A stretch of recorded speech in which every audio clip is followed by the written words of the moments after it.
Welcome to another video, guys. This is all about self-set aerial rebounds, where pro players mostly are going to be hitting the ball in the air at the back wall or the post and then following it while staying in the air and getting the goal to the surprise of the defense. This used to be something in maybe Season 2 of RLCS that would completely blow our minds. It was so rare, it would hardly ever happen, and players who were able to pull it off became really well known for it. But now it's becoming much more common. I think a lot of that is due to the training pack system that people have been adding to their own practice regime, and also just the fact that players are getting mechanically more skilled.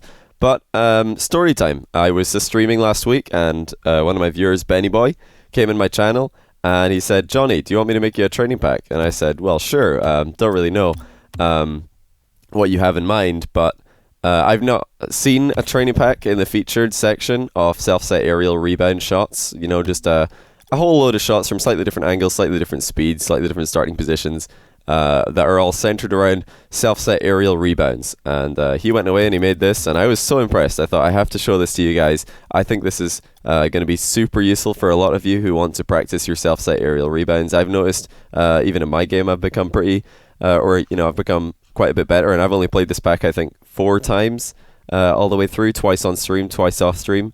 So I'll show you guys the pack right now. This is the code. It'll be in the description if you want to try it yourselves. I fully recommend it to you. And again, shout out to Flabby Nostril, aka Benny Boy, on Twitch for making this, because I think it's really, really great. I didn't think I did a very good job of explaining what I would like in a pack, and he went away anyway, and he made it pretty much exactly as I had envisioned. So this is just the self-set aerial rebound training pack.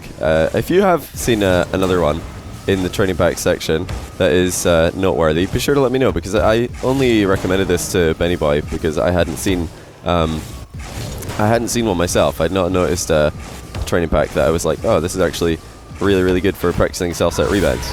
But there probably are a few out there of varying difficulties. I'd say this one is more of an intermediate level difficulty. It'll be difficult for just about anybody to hit 25 out of 25, but it'll be very easy for pro players to hit the majority of these shots first try. It'll be very difficult for players who are less capable in the air to hit any of these shots, and players who perhaps need to work on their air game. Like me, I'll be able to hit all the shots, but certainly not first try for most of them. But I'll talk about some things that you might be able to do better, or do to improve your own accuracy. Some things that I've done to give myself more consistency. You'll notice, first of all, I'll just start from the very beginning of most of these shots. I'll be flying sideways, and that's just purely an accuracy thing. I find it more comfortable when I'm hitting the ball initially towards the back wall if I'm flying sideways. And there's a couple of reasons. One is that if you want to follow a self-set rebound pass to yourself, you need to hit that really accurately straight in front of you. So if you notice, most of these shots I'm trying to hit as straight in front of me as possible, just so that I don't have that much readjustment to do afterwards. And I find that easier to do if I'm sideways. I also find it easier to generate power. It's a bit different with longer cards. I've tried this with a Mantis, and I didn't have as much requirement on myself to fly sideways, and I think that was partly due to the Mantis having a bit more of an intuitive hitbox in the Octane. Flip reset? No. But the Octane certainly is sometimes a bit harder to get a power shot with if you're not, hitting the ball straight on like this, if you're flying from a weird angle. The other reason that I like going sideways is it's quite easy to adjust into flying backwards if you want to reverse fly at the rebound. And there's a few reasons for reverse flying. I'm sure that a lot of you know that reverse flying is more likely to give you a power shot when you hit the ball than flying forwards, predominantly because hitting the ball with the roof of your car doesn't give that wheel hit, which will obviously be much slower. The other reason for reverse flying would just be to look cool, but thirdly, it's quite an easy transition if you're flying backwards to change your vertical height. So going up and down, I think, is very easy if you start sideways. and you need to go higher, hey, that's pretty simple. While turning left or right, you just need to go turn your car backwards while also making the left or right steer on your analog stick or keyboard, depending on what you're playing. So that's just mainly a personal preference thing. I'm sure that you guys could hit all these shots, flying forwards, but I find myself hitting more accurate and powerful. Oh, this is a fast one. Accurate and powerful setups if I go sideways. But yeah, again, fully personal preference. Some of you might want to go completely backwards. I just like going sideways, and I'd say give it a go, because it's certainly for me a lot easier to hit that power shot. But this is actually probably a good time to start talking about something I did wrong, something I did badly. This was a goal, but notice what happened to my car as I hit this ball. This is super important. I didn't air roll into the ball as I was making contact, and there was huge recoil on my car. If you decide to go for a self-set aerial double touch, very important, just as you're about to hit the ball, to try to air roll into it, or air roll through the shot. Just get as much of your car to go through it as possible, because that way you can stop a lot of the recoil. This is a bit of this is probably the one shot where you can't just fly as soon as you spawn in the whole pack. Actually, there's one other one that you can't just fly the second that you spawn. I'll try and remember when I get to it. But yeah, remember guys, always air roll through the ball when you go for your first touch, because if you don't, you're going to experience more recoil and you have to recover more, or spend more time in the recovery. This is a bit of an awkward one. I like that though. Like, some of these shots are much easier than others for me, and I'm sure that other people will have different shots that they struggle with. And it's all just due to what situations have you practiced before, what situations have you been prone to going up for self-set double touches or even aerials in your own games. And for me, I think the ones where the ball spawns the left side of the field are much harder than when it spawns on the right side of the field, which is mainly because I prefer to air roll to the left. It's definitely a crutch in my play. I don't really care that much to improve it, because, as I've always said, just playing Rocket League is purely for fun for me. I'd like to improve, but I'm not going to grind hours and hours into improving something in my game, because it's just not really necessary as a commentator to have perfect mechanical ability. And air rolling to the right is certainly something I'm less familiar with than air rolling to the left for aerials. I'm not an ambi air roller, but I can do it. I just have to force myself to do it. Oh, this is a very high one. But another thing that I wanted to talk to you guys about is the recovery after you've hit the ball. Even if you do air roll through it, you're probably going to experience a little bit of recoil, and you're probably not going to hit the ball the exact direction that you wanted to, which means you're going to have to adjust your flight path accordingly. And the first thing when you're just learning this for the very first time is to just try to get your car pointing up the way after you've hit the ball. The first thing you should do is just get your car pointing up, because that way you're going to be able to fight against gravity the second that you need to start flying again. So just make sure that your car stays facing the roof initially, and then after that you might want to steer forward like this to catch up to the ball. But initially when you hit it, you just want to try and self-right yourself, get vertical again, especially for long range ones like this. Of course, if you're doing a shorter range one, you might not have time to do that. You might just have to hit the ball and then straight away start flying towards it again, or else you're not going to catch up to it.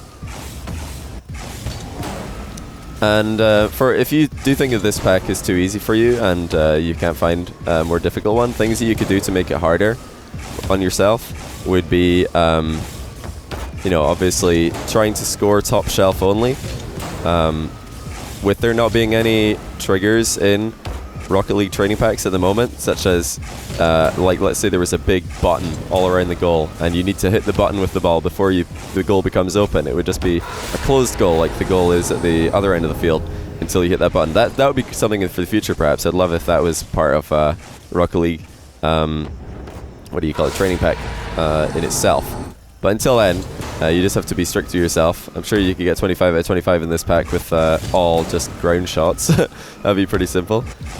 But even better is to hit the shot without it hitting the ground. Like, get it into the goal without it touching the ground. You need to hit the backboard and then top shelf. That would be the ideal. And even better than that is backboard and then top shelf at speed. And even better than that is, you know, getting up as quickly as you possibly can, not letting go of boost in your entire route to the ball, like just no feathering at all, because if you're in a real high level game and you're feathering your boost and the defender is not, he's going to beat you to it. So you really, if you want to be strict to yourself and do this at the absolute highest level, don't feather your boost like I did there. I knew I had to, or else I was going to miss the shot. But if you want to make this harder on yourself, go hard mode, then absolutely feathering your boost is not allowed, at least minimal feathering perhaps. But certainly you want to be hitting the ball from the highest possible point towards the back wall, following up as quickly as possible, and then getting the shot to be as fast as possible and as high into the net as possible, or maybe even top corner, top left, top right. You can try and aim your shot if you're really, really good at these. Try to imagine where goalkeepers might be. And that leads me to another point that I wanted to discuss with you guys, and that is if you are setting up a double touch for yourself in a real game, you really want to aim the first hit above the goalkeeper's head, wherever he may be. If there's someone on the back wall, on the left side of the goal here, I would not want to be hitting the ball like this, because he's just going to drive across the back wall and intercept it easily. That would probably be a bad decision to go for a double touch at all. It would be better to just shoot at the goal because he's on the wall. However, if there's a goalkeeper, let's say he's shadowing at the near post here, where would I want to shoot the ball? I wouldn't want to shoot it bottom left, even though it looks like it's wide open, because the goalkeeper's going to get there in time.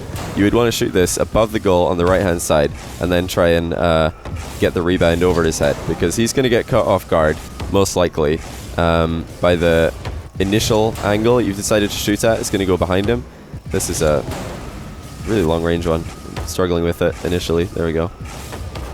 And then you want to rebound it over his head again. Like, just put the ball in as difficult a position for your opponent as possible, because that way you're going to have the longest amount of uncontested time with the ball. That is what you want.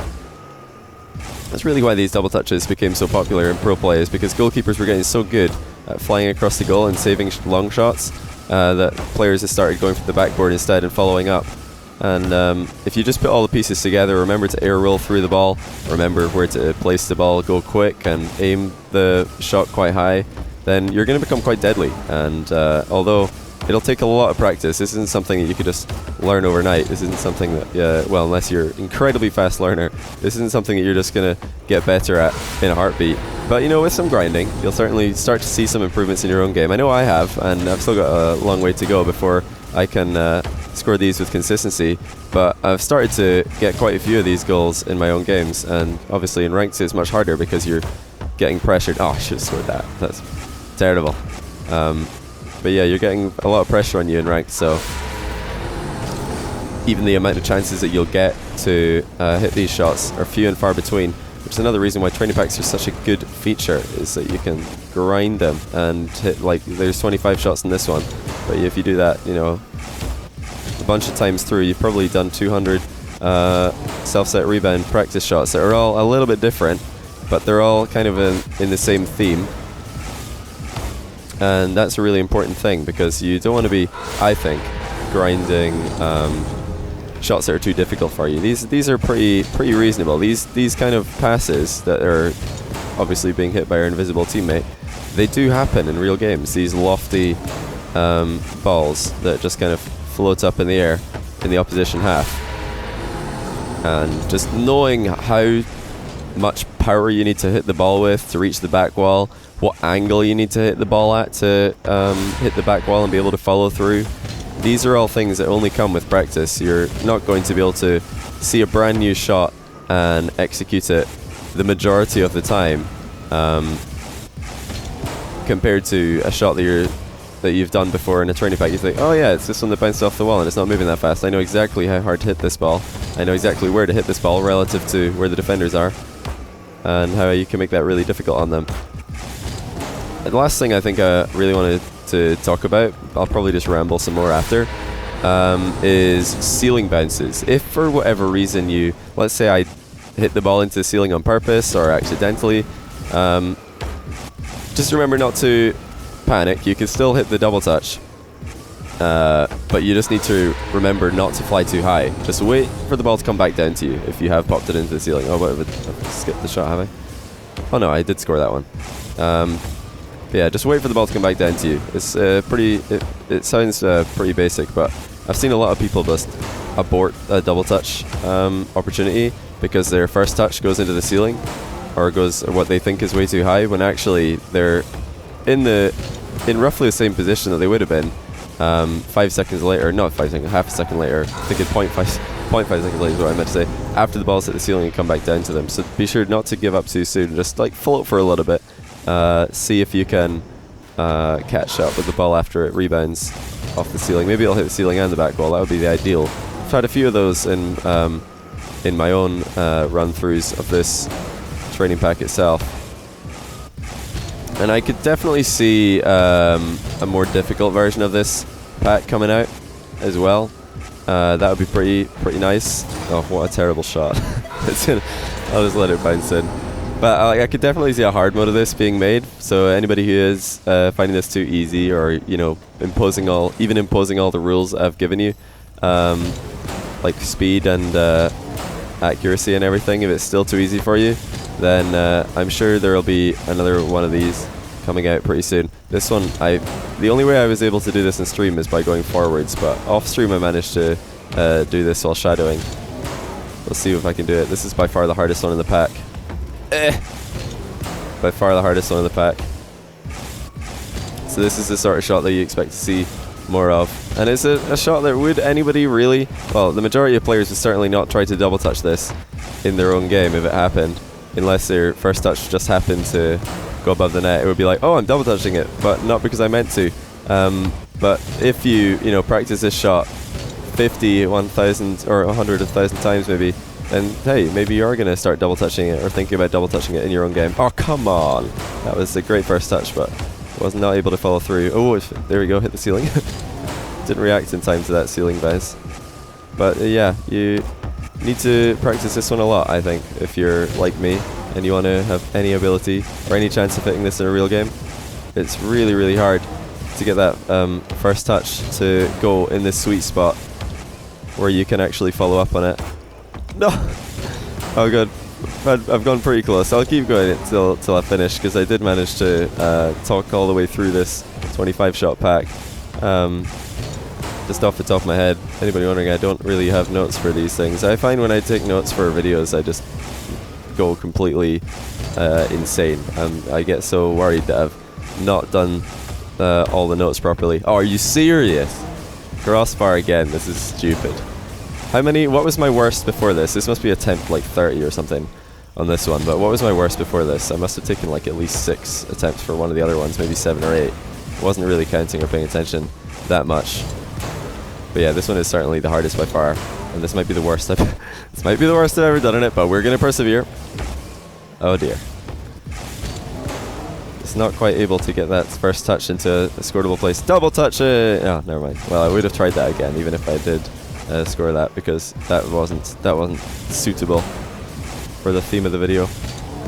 But yeah, certainly let me know feedback on this. If you have any other training pack ideas that you'd like to see, also let me know that, because apparently there's some awesome training pack creators just chilling around looking for ideas of what packs to create, and they can make stuff like this, which is genuinely, I think, very, very helpful to gameplay for specific skills that are otherwise extremely hard to practice and to get good repetitive training for in a real game. What is that? I don't know how I've managed to hit that so high. One time I'll get the accuracy height-wise, and the next time I'll get it, at the right angle of one way, but not another way. This is frustrating. Oh well. I'll keep going anyway. Why am I changing my... I was about to start flying backwards there, as if that's ever a good idea, to just be like, well, I've practiced this 30 times one way, and now I'm just going to try it another way. No! That would have been incredible.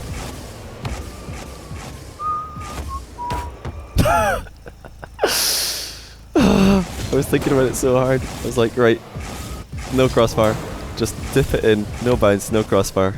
Come on. Okay, we'll just bounce it in. No! I've overcompensated! This is so annoying.